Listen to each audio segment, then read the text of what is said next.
When we were doing the work on climate change, we realised pretty quickly that you couldn't do much about reducing the impact of what we do as farmers on climate change unless we could measure the gases, or whether it was carbon or whether it was methane or whether it was nitrous oxide. Until you can measure those, you don't know what to do about it. So we joined up with Savills and the Crown Estates and the East of England Development Agency to develop an online internet-based free carbon calculator. All you have to do is you open it up and it asks you questions. It says how many cows you've got and how many sheep you've got and the acreage of wheat, oats and barley, how many trees you've got, etc.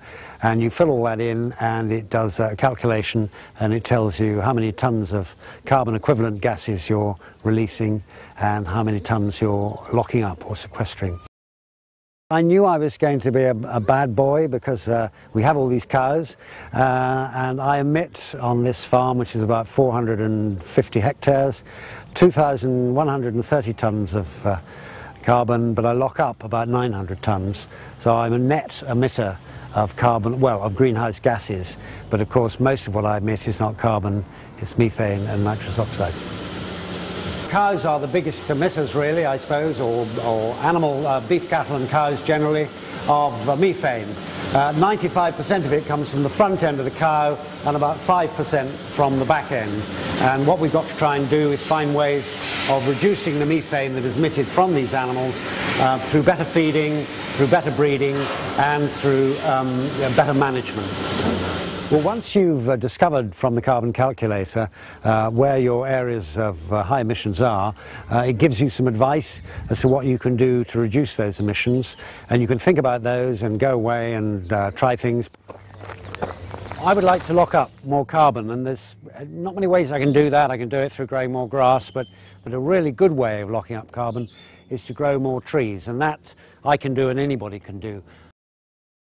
The first thing we did was to do something about water, because that was something that was, in our case, quite easy to do. And this is a huge barn, and all the water off the roof runs into the gutter up here, down this downpipe.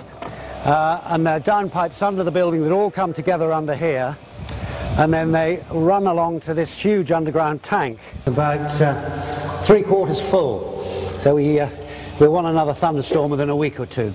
Mains water is not really very carbon friendly because it all has to be processed and it has to be pumped and chlorinated and filtered, and all that uses a lot of carbon. So the only way to get extra water on farm is to drill a borehole, which we did this summer. That will save us using mains water and of course save us money because water gets more and more expensive, so in time it'll pay back its investment. And we built this lake here for water during the summer of droughts, which droughts we're going to have in future. So that was the first thing we did. We've done some arable reversion. Now what that is putting arable land, land for crops, back into grass, because ploughing up land releases carbon, but growing grass stores carbon.